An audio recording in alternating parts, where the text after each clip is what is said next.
Happy Friday, everyone. Yeah, unfortunately, I have a staff meeting today, so we can't actually have a live lesson at the usual time. So it's very quickly what I wanted to run through today. It's just the effects of the 1798 rebellion. So give me a minute here and I'll get it up for you. Let's have a look. So basically, very quickly, we've looked at the rebellion.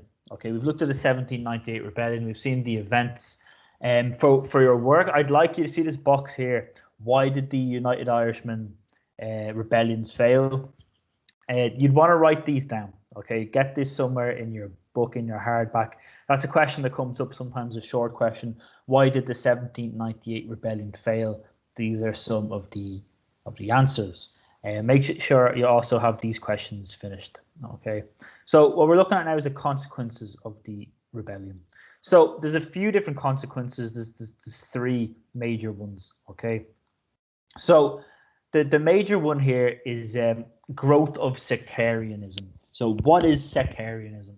Sectarianism is conflict and hatred based on religious divide. So after the 1798 rebellion, the British went into overdrive. Okay, they arrested lots of suspects, transported tons of people to Australia, and they were quite cruel. Okay, so with sectarianism, that really divided Protestants and Catholics in Ireland. So the British put a lot of money and effort into giving groups like the Orange Order and the Protestant Yeomanry lots of funding and weapons. So the Protestants became quite well armed, and basically they kind of the control that Ireland had over itself, even though it was a very small amount of control, was taken away.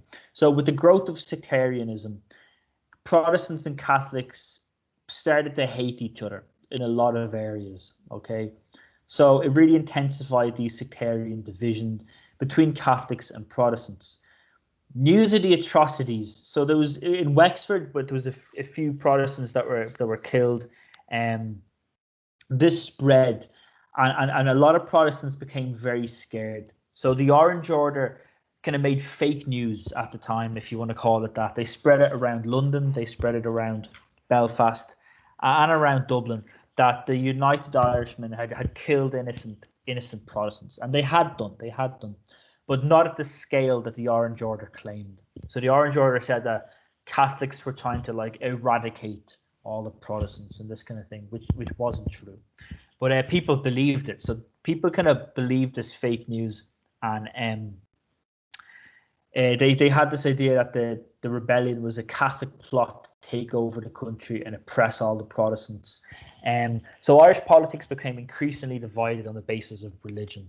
Okay, the groups that I very quickly mentioned before, like the Defenders, the White Boys, the Peepo Day Boys, these kind of gangs, these sectarian gangs became very popular and a lot more powerful. So, and as a result of this, there was Protestant schools, Catholic schools, Protestant hospitals, Catholic hospitals, and society became even more divided. Okay. Another reason then, so not just the growth of sectarianism, there was actually the Act of Union. This is the main thing. So what is the Act of Union? So after two attempted French invasions, so you have to remember, France tried to invade Ireland twice when the United Irishmen invited them in. Britain were scared of this. Britain were terrified that France could use Ireland as a backdoor to attack Britain. So Britain decided to have direct control over Ireland. Basically, the British used a mixture of bribery and threats to get the Dublin Parliament to pass the Act of Union. So the Dublin Parliament, that was Grattan's Parliament in College Green in Dublin, they voted to pass the Act of Union, which meant that they would abolish themselves. So they would no longer have a parliament in Ireland. And instead, some Irish representatives would go to Westminster in London, to the Parliament in London, and basically that Britain would then control Ireland directly. Okay, so before this, Ireland had its own parliament, only for Protestant people, only for the most wealthy people, but it was still a sort of parliament. That was eradicated now, and all these kind of people moved to London. And what happened with the Act of Union, particularly in Dublin, is that a lot of the wealthy people, a lot of the kind of the ruling classes, they moved back to London. Okay, so a lot of kind of wealth left Dublin and left Ireland at the time. So Ireland became very poor after this. So after the Act of Union 1800, Ireland lost a lot of money. Now, this Irish MPs then went to Westminster, and I was run from there for the next 120 years. Britain then ruled Ireland directly. Okay, so this is very important. This is the moment that Britain really completely takes control of Ireland. Okay, now they controlled Ireland in lots of ways for a long time. This is when they just blatantly take direct control. So British MPs, British politicians now completely control what goes on in Ireland. So before the Act of Union, Dublin was the second largest city in the British in the United Kingdom at the time. Dublin was an important city. It was a prosperous city, great importance in the British Empire. It was a real kind of a capital of the world before the Act of Union. And after the Act of Union, the political classes moved to London. A lot of the trade shifts to Belfast, and Dublin becomes poor, quite unglamorous. Okay, so the Act of Union was a law that was passed that meant that Britain could directly control Ireland. Okay, so this is a very important thing. If they ask what were the results of the 1798 rebellion, Britain got kind of paranoid, and they wanted to take more control over Ireland, so they created the Act of Union. Very important piece of law. Takes a long time to get rid of that. Okay, so takes a long time to get rid of that Act of Union. So another then, probably the greatest legacy of the 1798 rebellion, the greatest consequence, is that Irish people saw this as a way forward, and they began to see Theobald Wolfe Tone, the United Irishman, them ideas as kind of the way forward and the things to believe in. So despite the failed rebellion, so the rebellion failed, of course, but despite this, the dream of an independent Irish republic based on equality between Catholics and Protestants inspired many people who came after him. Okay, so he's known as the father of Irish republicanism. The idea that Ireland should have its own independence, be its own country, and people should live, equal to each other in that country, an Irish republic. It inspires a lot of people who came after him. So basically, there's a guy called Robert Emmet. He has a rebellion that's very similar to this in 1803. Okay.